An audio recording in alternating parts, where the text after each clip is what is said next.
কি জবাব দেবেন? ও মুসলমান, তুমি দুনিয়ায় মত্ত, তুমি জোহরের নামাজ পড়ো না। আসরের আগে যদি দুনিয়া থেকে তুমি বিদায় নাও, তুমি বেনামাজি হয়ে কবরে যাচ্ছ। তুমি জোহরের নামাজ পড়ো নাই, আসর পড়ো নাই, তুমি রাত্রিকালীন সময়ে এশার নামাজ পড়ো নাই, তুমি ঘুমিয়ে গেছো।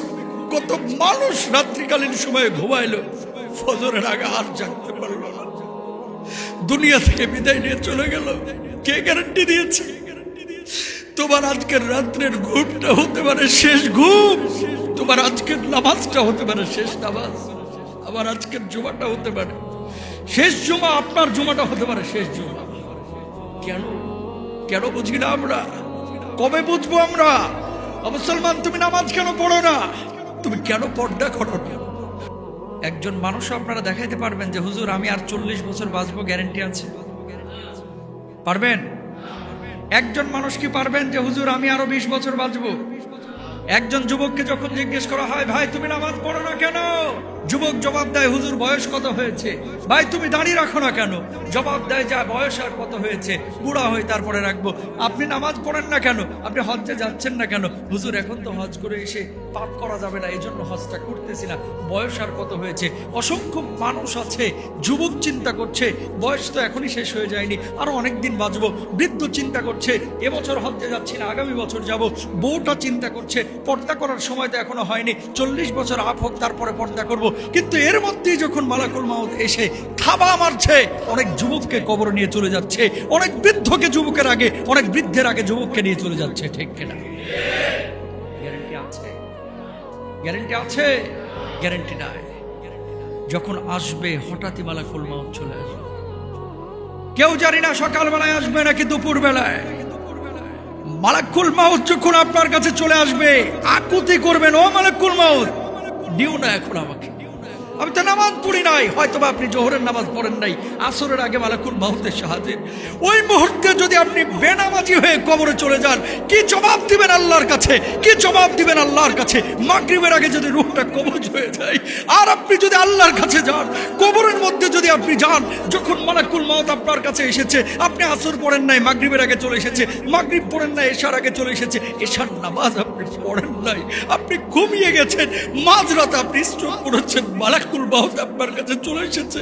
ও মালাকুল মাউত যখন থাবা মারছে, আপনি বেনামাজি হয়ে ঘুমিয়ে আছেন, ওই মুহূর্তে যখন আপনার রূহটা কবজ করছে, আপনি তখন বেনামাজি হয়ে রূহটা কবজ হচ্ছে, দুনিয়া থেকে বিদায় নিচ্ছেন, আল্লাহর কাছে কি জবাব দিবেন? কি জবাব দিবেন? কি জবাব দিবেন আল্লাহর কাছে? একটা বারকে আমরা ভেবেছি, কি জবাব দিবেন? ও মুসলমান, তুমি দুনিয়ায় মত্ত, তুমি জোহরের নামাজ পড়ো না। আসরের আগে যদি দুনিয়া থেকে তুমি বিদায় নাও, তুমি বেনামাজি হয়ে কবরে যাচ্ছ। তুমি জোহরের নামাজ পড়ো নাই, আসর পড়ো নাই, তুমি রাত্রিকালীন সময়ে এশার নামাজ পড়ো নাই, তুমি ঘুমিয়ে গেছো। কত মানুষ রাত্রিকালীন সময়ে ঘুমাইলো, ফজরের আগে আর জাগতে পারলো না, দুনিয়া থেকে বিদায় নিয়ে চলে গেল। কে গ্যারান্টি দিয়েছে? তোমার আজকের রাত্রের ঘুমটা হতে পারে শেষ ঘুম, তোমার আজকের নামাজটা হতে পারে শেষ নামাজ, আবার আজকের জুমাটা হতে পারে শেষ জুমা, আপনার জুমাটা হতে পারে শেষ জুমা। কেন কেন বুঝি না আমরা? কবে বুঝবো আমরা? মুসলমান, তুমি নামাজ কেন পড়ো না? তুমি কেন পর্দা করো না? কেন পর্দা করাও না? গ্যারান্টি আছে? কত পরশু দিল বনানীতে এক ছেলে রড পড়ে, মাথায় রড গেড়ে 12 বছর 13 বছরের একটা বাচ্চা দুনিয়া থেকে বিদায় নিয়ে চলে গেছে। দুনিয়া থেকে বিদায় নিয়ে চলে গেছে। কই, তোমার দাদার আগে তো নাতি চলে গেল, নাতির আগে দাদা চলে যাচ্ছে। আসার সিরিয়াল আছে, যাওয়ার কোনো সিরিয়াল? কথা বলেন না কেন? তুমি যখন দুনিয়ায় এসেছো, মানুষ জানে তুমি কবে এসেছো। তোমার বউ জানতো কত মাসে তোমার ডেলিভারি হবে, তুমি হয়তো বা পরীক্ষা নিরীক্ষা করে জেনেছো তোমার কবে ডেলিভারি হবে, সন্তান কবে আসবে। ভাই, আসার সিরিয়াল আছে, যাওয়ার কোনো সিরিয়াল নাই। কেউ জানি না কখন আবার মৃত্যু হবে। কি জবাব দেব আল্লাহর কাছে? তুমি বেনামাজি হয়ে, তুমি অপবিত্র হয়ে, গোসল ফরজ হয়েছে, তুমি বের হয়ে গেছো, রাস্তায় অ্যাক্সিডেন্টে মারা গিয়েছে। তার মানে কি? তুমি অপবিত্র অবস্থায় দুনিয়া থেকে বিদায় নিলে। আরে যার মৌত যে অবস্থায় হবে, সে আল্লাহর সামনে কিয়ামতে সেই অবস্থায় দাঁড়াবে। তোমার মুখে যদি দাড়ি থাকে তুমি আল্লাহর সামনে দাঁড়াবে দাড়ি নিয়ে। তোমার হাতে যদি ট্যাটু থাকে তুমি আল্লাহর সামনে দাঁড়াবে ট্যাটু নিয়ে। তোমার যদি ভ্রু ব্ল্যাক করা থাকে তুমি আল্লাহর সামনে দাঁড়াবে ভ্রু ব্ল্যাক নিয়ে। তুমি যদি বেনামাজি থাকা অবস্থায় মারা যাও আল্লাহর সামনে তুমি দাঁড়াবে বেনামাজি অবস্থায়। একটা বার তুমি কেন চিন্তা করো না যে নবী হাউজে কাউসারের পাশে পানি নিয়ে উম্মতকে খাওয়ানোর জন্য দাঁড়িয়ে থাকবে।